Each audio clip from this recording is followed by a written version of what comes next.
Hello, welcome back to the Minimax channel, and yeah, so I got my parts in. I got the different terminals that we need,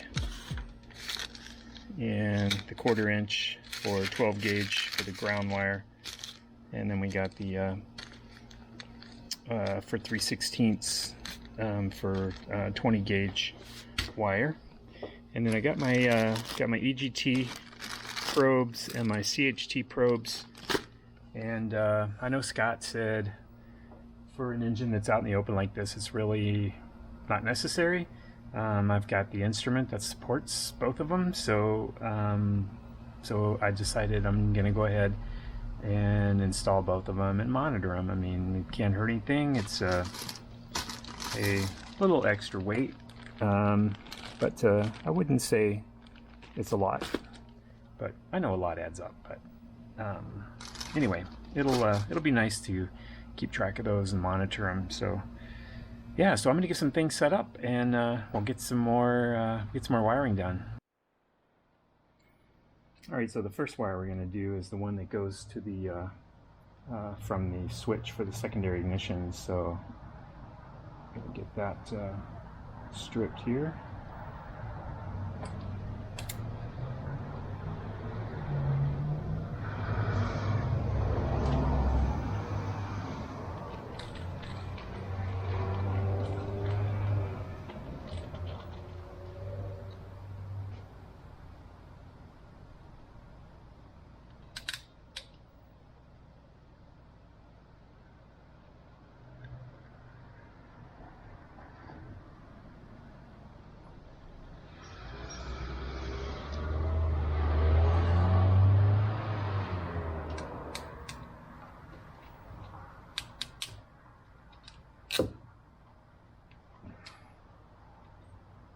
Alright, a little tug, all good there, so that's where that's going.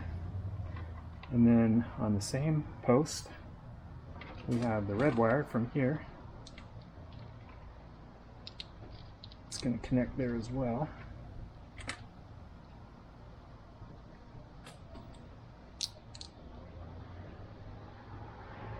And its valves right there.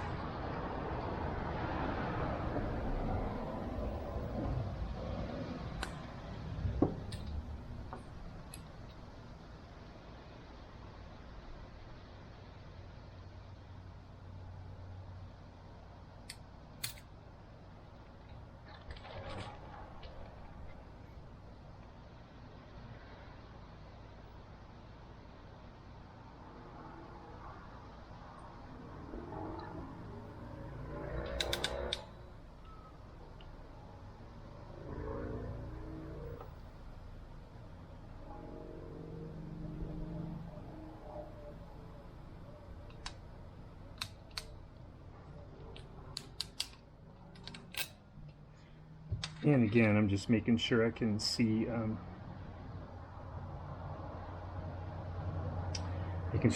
little bit of wire coming through right there. So, all right, those are ready. And then the white wire is going to go to the other terminal, just a tiny bit longer.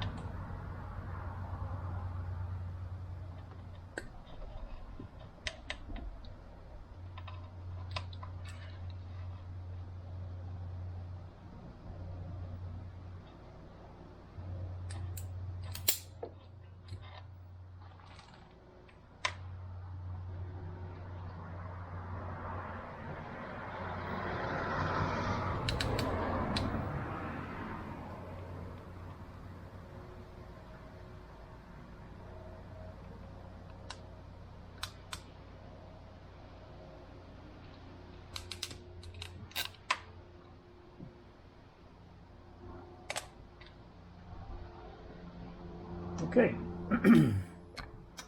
and what we're going to do is we're going to put the white wire on first because it's going to be on the back terminal, and then we can get the other two on the front terminal.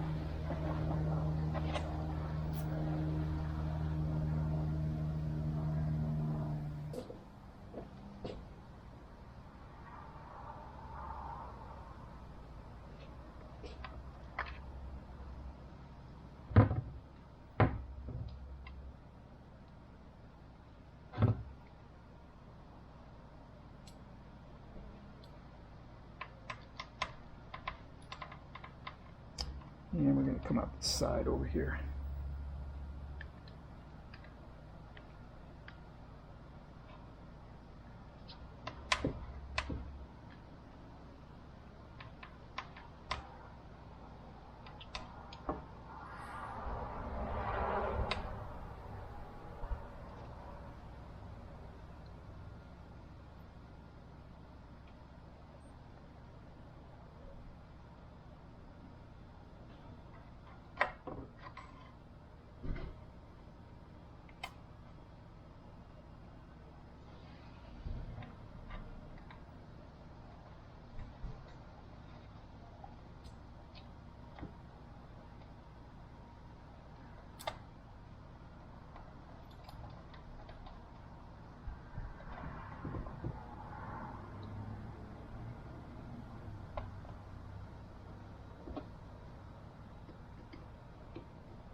Okay.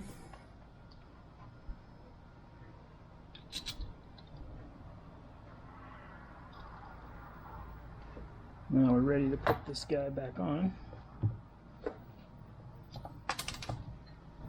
And I think I want to get the bottom one on first because it's the tougher one.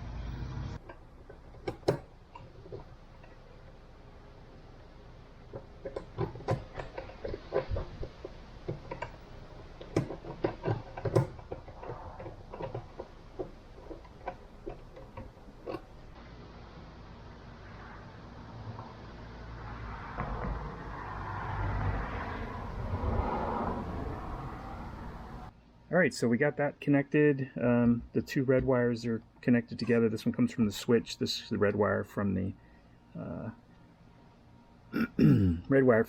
secondary ignition, and and then this one is the white wire, and it says the red wire can go in either location. So I've got it in the front just because it's easier to get to, and yeah. So what we'll do now is we'll pick up the wire that goes from the oil temperature down here, which I made last time, right there. It goes up into the hole here. And so we'll pick that one up. And we'll get it into the, make sure it's not wrapped around anything back here, which it is. So I gotta make sure it's clear of the cables. There we go.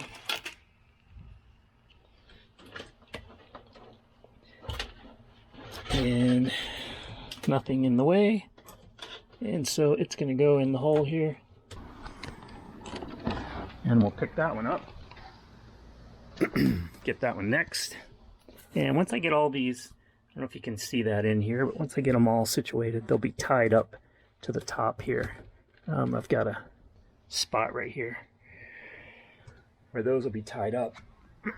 So I'll try and take up as much slack here as I can, and so I'll get my phone out so I can see the wiring diagram for the EMS2 here, and once I get that I can figure out which wire is going to connect to the oil temperature. Alright, I'll get my phone, I'll be right back. So MGL does a really nice job with a wiring diagram for their instruments. It's real easy to follow and understand. And so this is the D9 cable, basically where all the senders are going to. These are the analog inputs, so they're all single wire, so they're coming off of the same cable as we have right here. And I can. So MGL does a really nice job with a wiring diagram for their instruments. It's real easy to follow and understand. And so this is the D9 cable, basically where all the senders are going to. These are the analog inputs, so they're all single wire, so they're coming off of the same cable as we have right here. And I can just put the oil temperature on the orange, and that will be for the first analog. The second one will be for the oil pressure. That'll be the green. So we'll get this unbundled here, and you have to make sure you have your cables separated, so you don't make a mistake there. There are colors that exist in this cable that are not in this one, and so let's see, the pink wire is the one. So this one, this particular one has a pink wire, and that way you know that you don't have the wrong cable in the wrong place. So the one on the bottom does not have the pink wire, or I should say the one on the top. Let me make sure I've got that correct, which I believe I do because I've already seen the warning light flashing, but I'm just going to double check anyway. This is the DH15, and it should be connected to the bottom.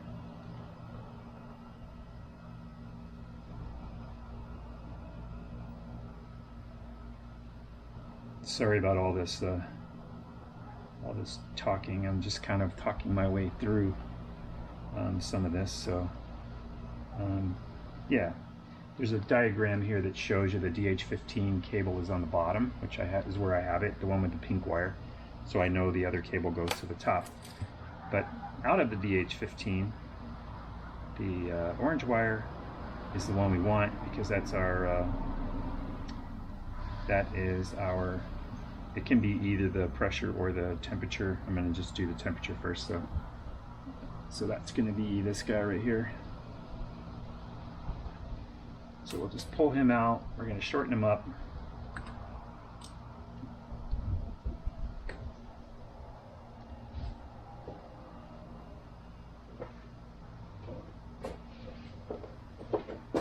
Eventually we'll shorten them all up, but just for now we're going to shorten them up. And he's going to get connected to this guy right here, so we'll do that somewhere around there.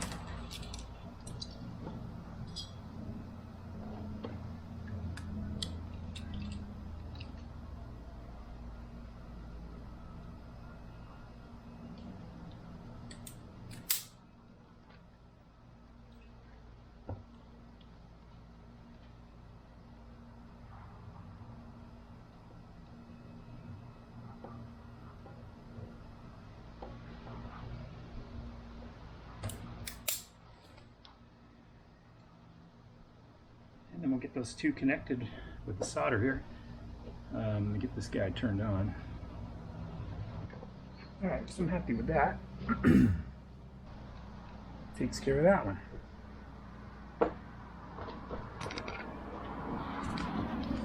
Alright, so that one's all good, connected to the orange wire. Next we'll get our cable and we'll run it for the oil pressure. Alright. Alright, so we got, I went ahead and soldered this wire to the green. That's the next one there in line. So now we get a connector on the other end, just right here.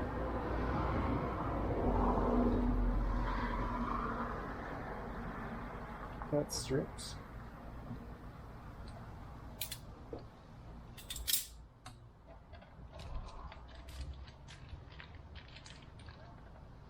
Again, we're working with a 3/16. I was wondering about this one. Oh yeah, it fits good.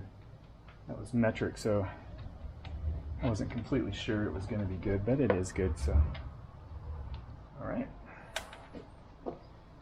And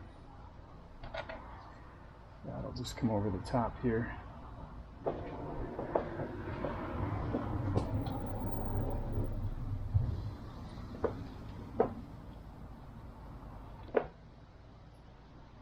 Okay, I'll pick it up with a zip tie down here.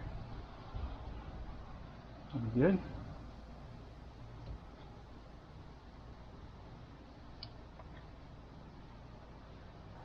Alright, so now Now we're going to come in and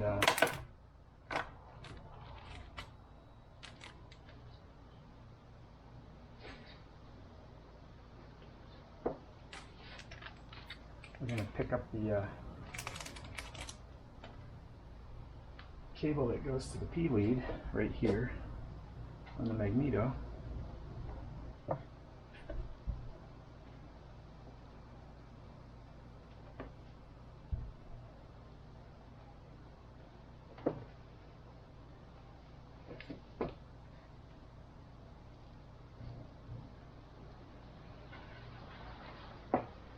All right, and we're going to make sure it's running clean.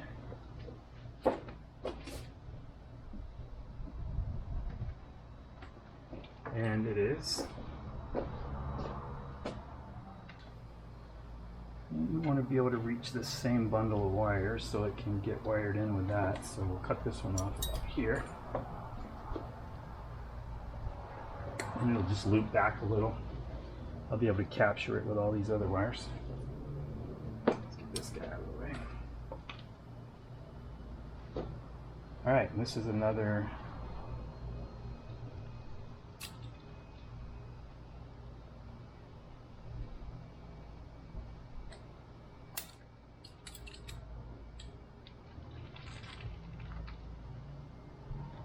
one of these guys.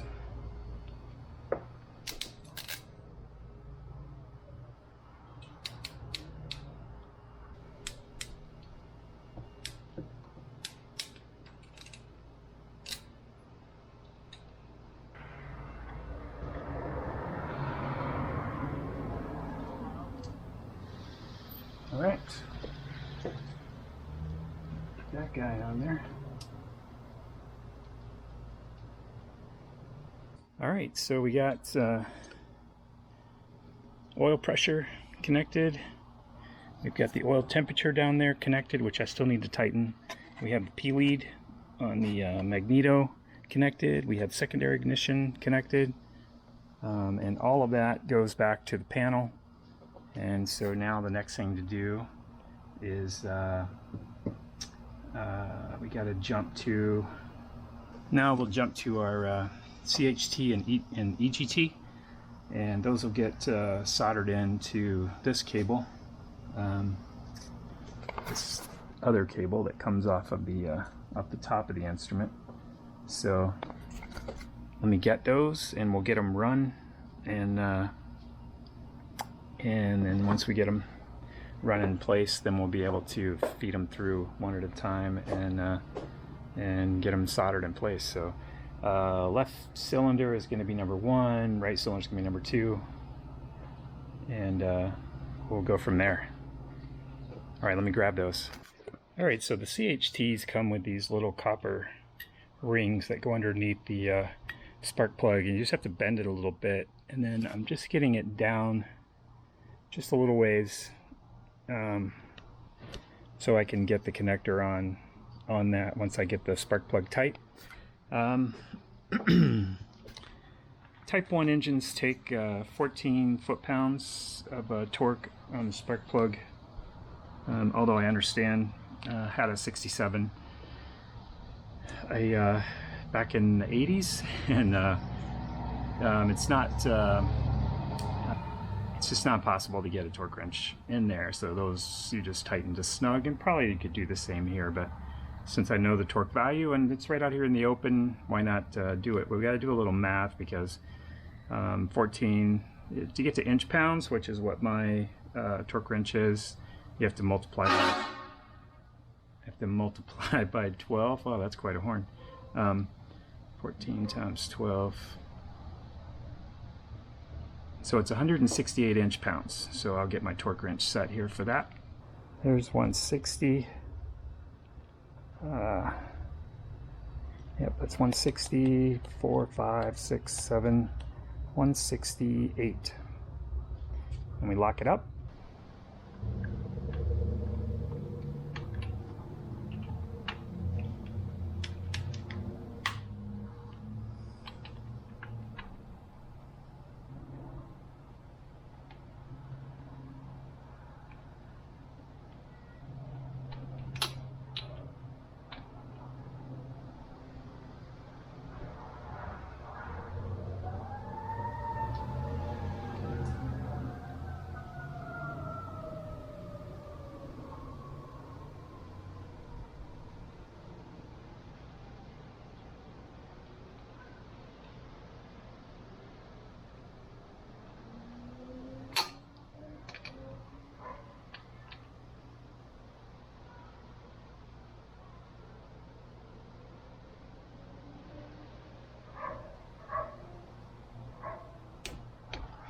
There we go. And the copper thing is right on the bottom where I want it, so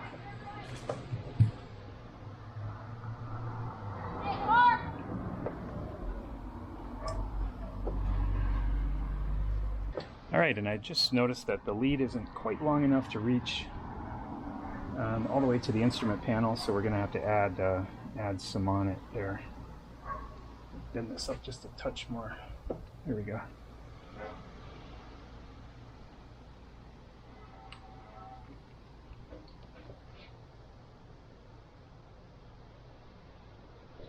Alright, so that's on. And we'll route it across.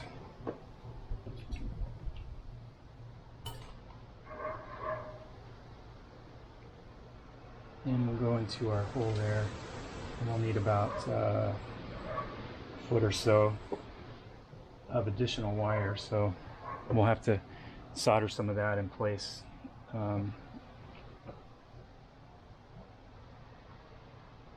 No problem.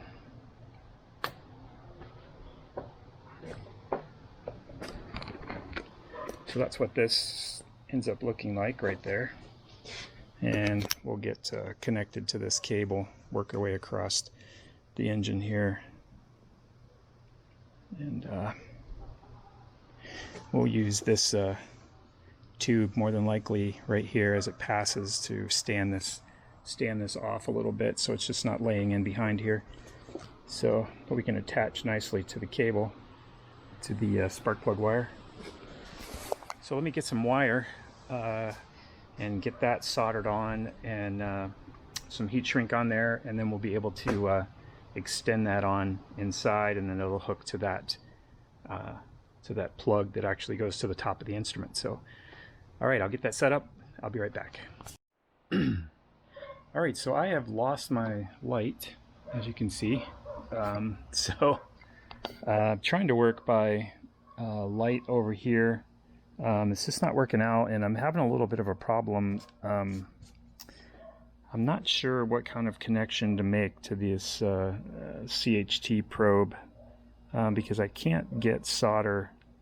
Like, I got solder to stick to the red one, but I've tried everything, and I just can't get it to stick to the yellow one. So I'm gonna go do a little research, figure out how I'm supposed to do that. And yeah, so thanks for hanging out with me. We got a few things wired in, which is great. And by the way, have another cable to run to the blue cable here, and that is the tach. So the tachometer actually also goes down here to the P lead, and that'll read the tach. So sweet.